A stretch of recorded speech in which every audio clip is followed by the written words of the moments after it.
Hello, I am Anna Nichols, the Director of Communications for Altair Advisors. Welcome to today's program on how to evaluate the option to sell your business. Now, for many business owners, receiving a significant offer to buy the business that they've created and built, it seems kind of like the pinnacle, right? It's sort of what it was all for. And it feels also confirming. It feels that it validates kind of all their hard work and success. But a sale opportunity, particularly one that will generate life-changing wealth, can be like staring into the sun a little bit. It's sort of blinding and it can kind of hide all the details around the edges. So, our guest speaker today, Bruce Werner, focuses his work on helping business owners understand the full value of their business and then take steps to prepare that business to maximize its value and whether or not a buyer decides to transition that business to the next generation of their family or to look for a seller. They will then be prepared to receive an offer and also to evaluate the buyer who's on the other end of the sale. Bruce is the founder of Kona Advisors, a consulting firm to owners and investors of private and family-owned companies. He's also the author here of Your Ownership Journey, a book that focuses on what the challenges are involved with being an ownership leader and being a leader of a business and navigating those challenges and doing so with strategy. So, Bruce, welcome to today's program. We appreciate you coming in to talk with us today. Hey, Anna, it is great to be here and happy to help in any way I can. Oh, great.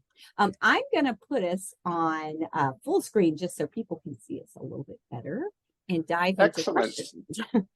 Now, we talked about this like a little bit in the opening. I sort of mentioned it, but it can be easy for people to kind of focus on the monetary value of their business. And for that sort of to, take up a lot of headspace. But you advise owners to evaluate the value of their business across multiple aspects to sort of pause and do that. Can you talk a little bit about what those aspects are and how owners should go about that process? Sure, thanks. So I always start with the principle that we're human beings. You can make more money, but you cannot make more time. So how do you want to spend your time? Certainly for traditional entrepreneurs or family businesses where it's kind of the pinnacle of their career. And the thought is typically, I'll sell the business, I'll get a pot of money, and I'll ride off into the sunset. Well, how are you going to spend the rest of your life? If you've spent 60, 70 hours a week for 40 years at the office, how are you going to fill that time? There's a common phrase in traditional marriages from the spouse of for better or worse, but not for lunch. Yeah. So in the traditional marriage, the husband went to work, the wife raised the kids and built her own life after the kids were out of the house. So she's got her own activities. Why do you expect her to give all that up because you sell the business and at 9 o'clock in the morning, you got nothing to do? So if you get an offer, you're thinking about it, you really need to carve out enough time to think about how am I going to live? What makes you happy?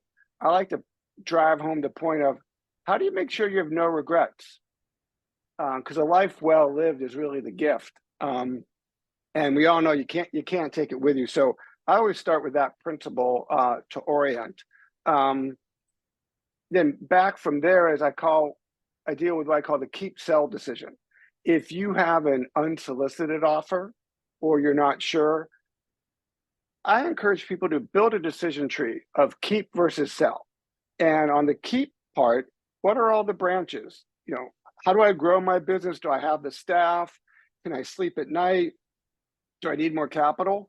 And then evaluate all those so you understand. And on the sell side, what are the implications? What happens to my employees, my legacy, the communities where my factories are? And so when I work with clients, we very methodically work through a decision tree. And then whatever they decide is the best outcome is great. Because it's about, how do we do good and get good outcomes? And if they want to keep their business, then all right, let's go put an action plan to solve those problems. If they want to sell it, we know how to do that also. And so just by way of example, got a phone call about a year ago third generation family business. The owner was about 47, had a 12-year-old son he was hoping might come into business one day, got an unsolicited offer from a public company for 9 times EBITDA, which is a high valuation. His first question was, what's an EBITDA? He was a highly sophisticated machine shop, very technical, really knew his business, but not a financial guy. Mhm. He didn't know, is this good for me or not? And so we went through this process. It takes between 3 and 6 months, depending on circumstance. And it Mhm. wasn't until at the very end where he had a list of criteria of, here's all the things that have to happen for me to say I'll sell. Yeah.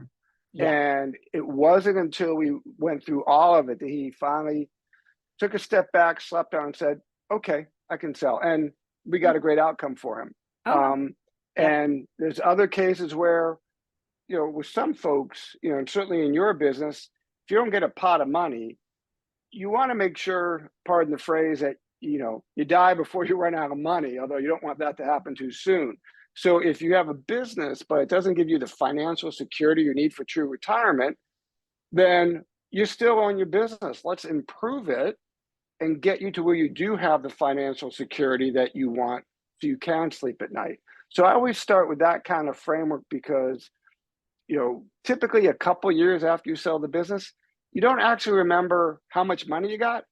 It doesn't really matter. It gets fuzzy, but people get really focused on kind of the aftermath. So Yeah. there are terms and conditions and reps and warranties. You need to live with those forever. That's what tends to haunt people or put them in court. Mhm. And then you have deal friends and real friends. So your employees, your customers, your suppliers that you spend a lot of time with, you like them, maybe you go on a golf trip or something, they're going to fade away for the most part. Yeah. And so you need to create a new social fabric. These are the issues that really tie people up. And so that's why I come back to, how do you want to spend your time, and giving yourself enough time to plan, how do I work through that so I'm happy? So that's kind of really what I counsel. One exercise I encourage people to do is, for those who know the Wall Street Journal, they used to have a front column where they tell a story of a successful business person. If it's late in your life and you're looking back, what would you want the story of your life to be post-retirement, post-sale? What's that ideal scenario, and how do you get there? So I always start with that before we get into the mechanics. And I neglected to say at the beginning in my introduction to you, for you, Bruce, was that you have lived this as a Oh yeah.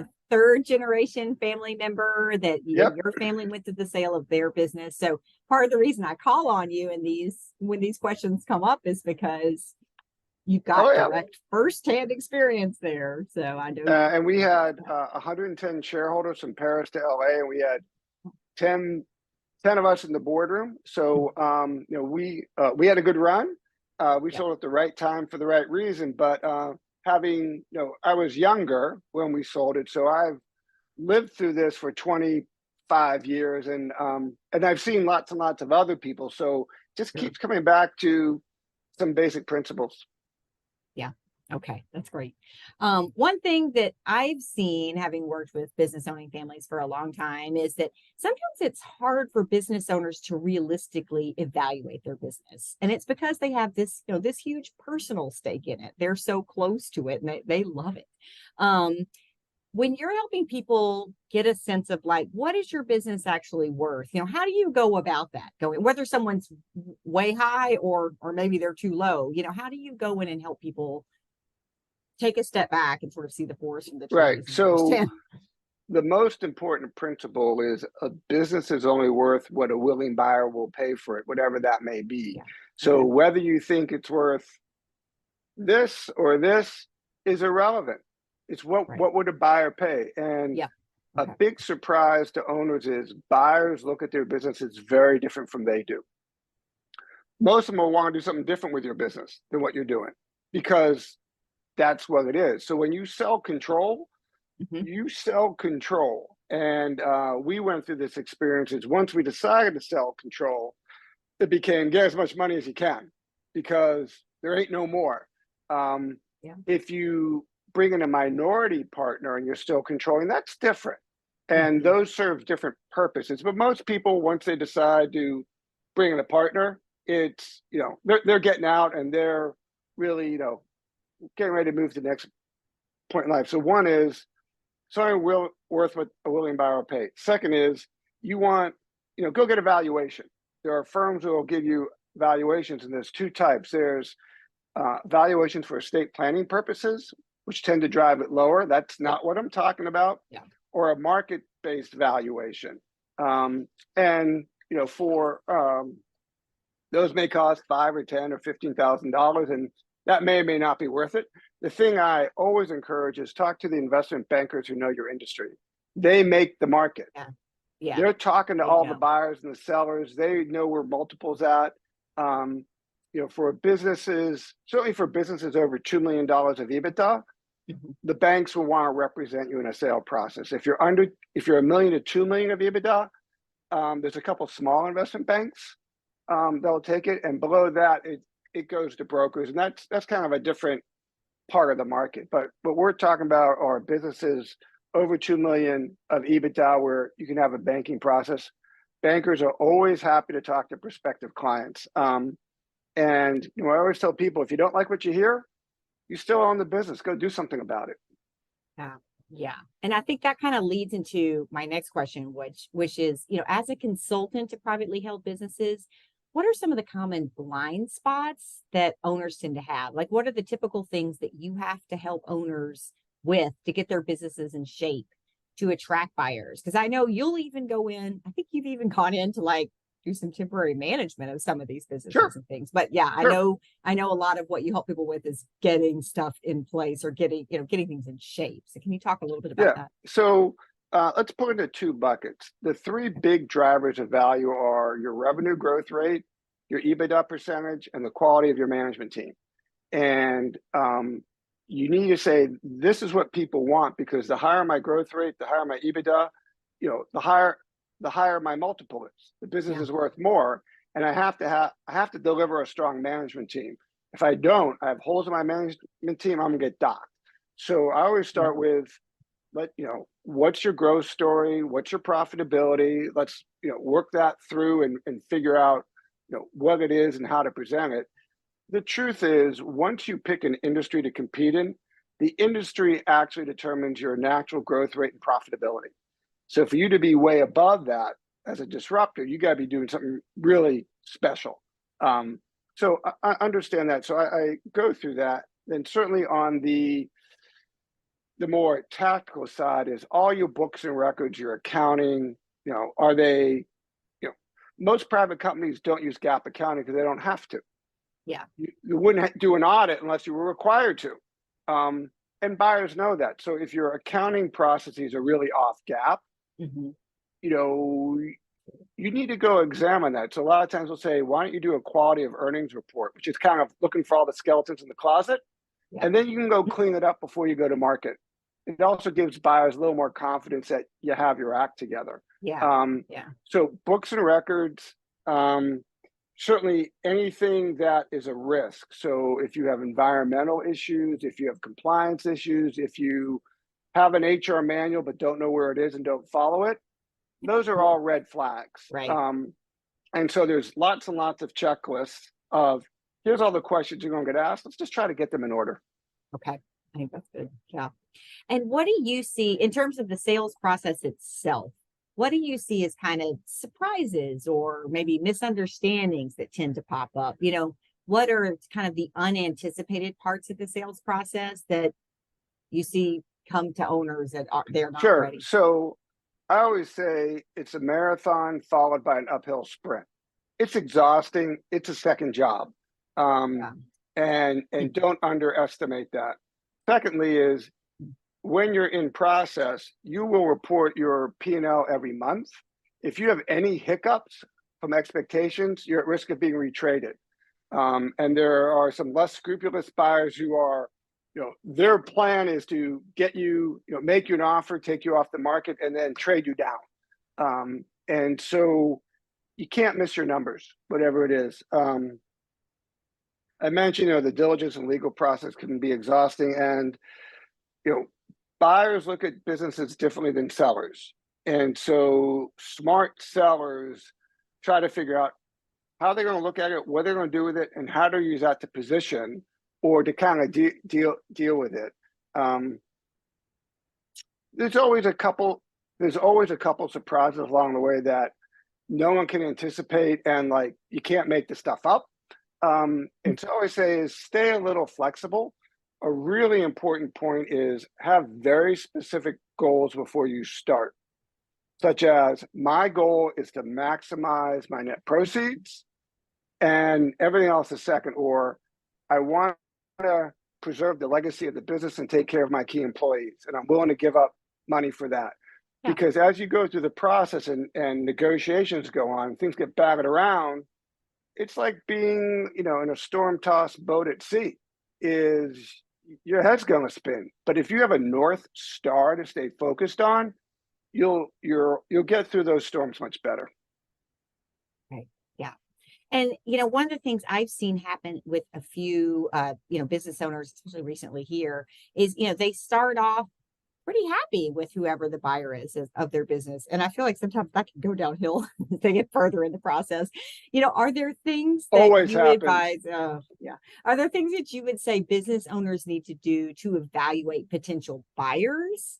Like what did they, it's always looked at from the other way, but what should they be doing?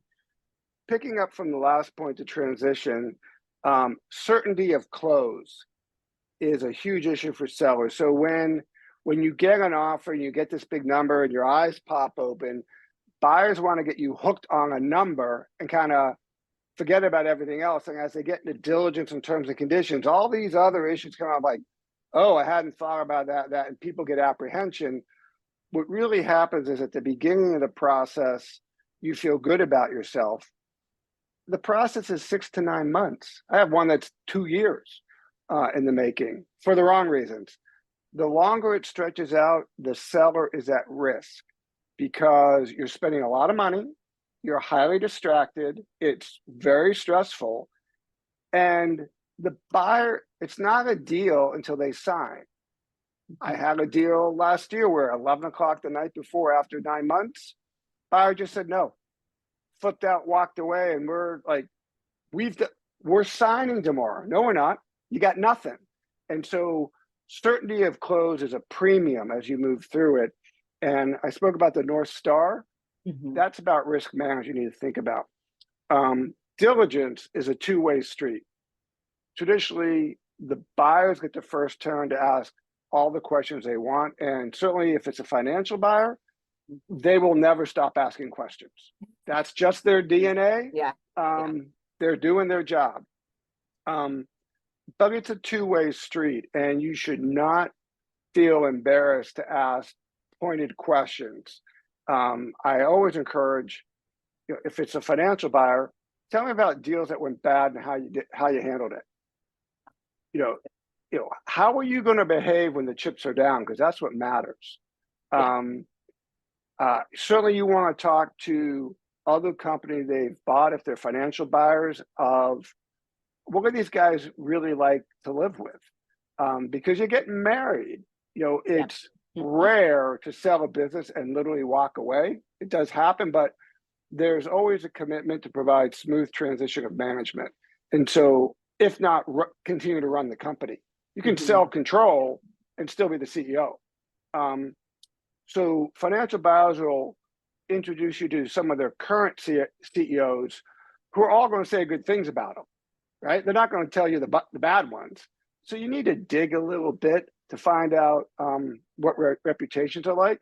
Investment bankers are good for that also. They know the reputations of the buyers. So you need to dig a little bit, and that's time really well spent. You need to form your own opinion, because once you go exclusive with them, it is supposed to close. And you want to know who you're doing business with. Yeah, absolutely. And you've talked a little bit about, sort of due diligence, certainty of close and sort of other parts here. But can you talk a little bit about sort of what are the process steps in the Sure. sales process? Like, what are the stages? I guess is what I'm trying to ask. Yeah. So there's, What do people need to think about? so it's typically, 6 or 8 stages, depending upon who's doing it. Is so you and for companies of size, you run a search and selection process for a banker to represent you in the sale. Once you have a banker, the preparation phase typically runs 6 or 8 weeks. You need 4 documents. The most important one is the confidential information memorandum. It's a 60 to 80 page PowerPoint deck that tells buyers everything about the business. From that, they extract a 2-page teaser, which is anonymous. It says, we have a metal bending business in Illinois, which has this revenue, this profits, and they're looking to sell because the owner wants to retire. There's a non-disclosure agreement, and then a buyer's list. The bankers will not put buyers on the list that you don't want. So if there's a competitor you don't want looking at your information, they're off. So they spend about 6 or 8 weeks making that. Once that, and that's very intensive because you have to provide tons of information, a lot of which you got to make up because you don't ordinarily have that kind of stuff. So that's a bunch of work. There's then about a 4-week period where you're kind of off the hook. They're marketing. They're calling all the buyers. They send them the teaser. The buyer says, oh, that's interesting. They sign the NDA. Then the buyer gets the book. And then 2 or 3 weeks later, at the end of that phase, they need to provide a non-binding indication of interest. This is when the buyers say, hey, nope, not interested, or, excuse me, I'm interested. Here's what I think it's worth. Here's how I'm going to pay for it. Here's what I'm going to do for the business. And so that's the first time you hear from the market what your business is worth and what you might be dealing with. And you kind of sort through that of, I like these guys, I don't like those guys. Those move to the next phase, which is diligence, where by this time you have a virtual data room with a gazillion Excel files and Word files of everything the buyers are going to want. And they're digging through that. And then you go to what's called a management presentation. You'll put on a 3 to 4 hour PowerPoint presentation explaining everything about the business and answering all their questions. That's also the first time typically you get to meet the buyers. So when I talk about the reverse diligence, you get a feel for them. Is this a guy I'd want to go to dinner with? Do they understand my business? After a couple of weeks after management presentations, a lot more diligence. They're putting binding letters of intent. It says, here is our offer, and if you accept it, you go exclusive, which means you pick one and only one, and your intention is to close with that person. You're not going to go get someone else, come in and use them to get a better price in that business. You're exclusive. And then it's the sprint starts. That's when the legal bills start to run. It gets very intensive. The really heavy diligence comes in. They'll send in their consultants to evaluate your business. It's typically about 90 days.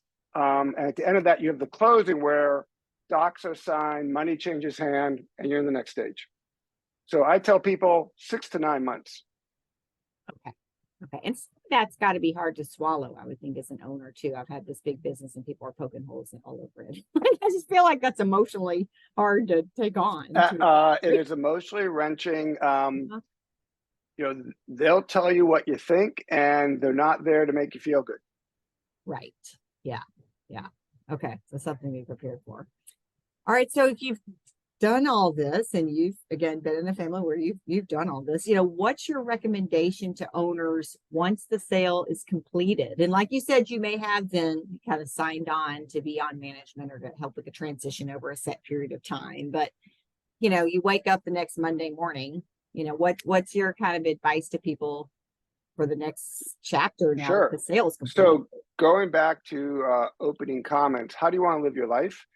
I strongly encourage people at the beginning, before the race starts, give yourself enough time to kind of plan the next stage of life. It's a little too late after the deal closes. You don't have to have a full answer, but you need a couple of, gotta give yourself a running start. Otherwise, you're making a hard task harder. You may still be working full time for a while, but I always tell people, go try a few experiments. You think you want to buy a vacation home, you think you want to move to Florida, go rent a house for a month and see how it is. Oh, I don't like Florida. Let's try Palm Springs, Arizona, whatever, Right. how do you want to live your life? Example. Oh, you think, you really want to work on, you want to go study art because you always want to study art. You want to study cooking in Italy. Go spend a week here or there and say, oh, is it as much fun as I thought it is? Or, oh, that was a terrible idea. Why was I thinking about that? So do some of that early on and through it so that you've got the makings of a plan. And I always say, invest in friends because your social fabric will be completely disruptive. And friends are the ones who are going to get you through it when you have troubling emotions, this part of your life was cut out. Really makes the difference. Right. Yeah. You're sort of walking away from one of the biggest parts of your life. So that's all. Right. I mean, a lot of owners, their identity as a person is their business and their job. Yep. And you're a person, not a job. That's what I tell people. And when they lose that identity, they lose that purpose. I'm the best widget manufacturer in my industry. Then they say, well, who am I and what am I?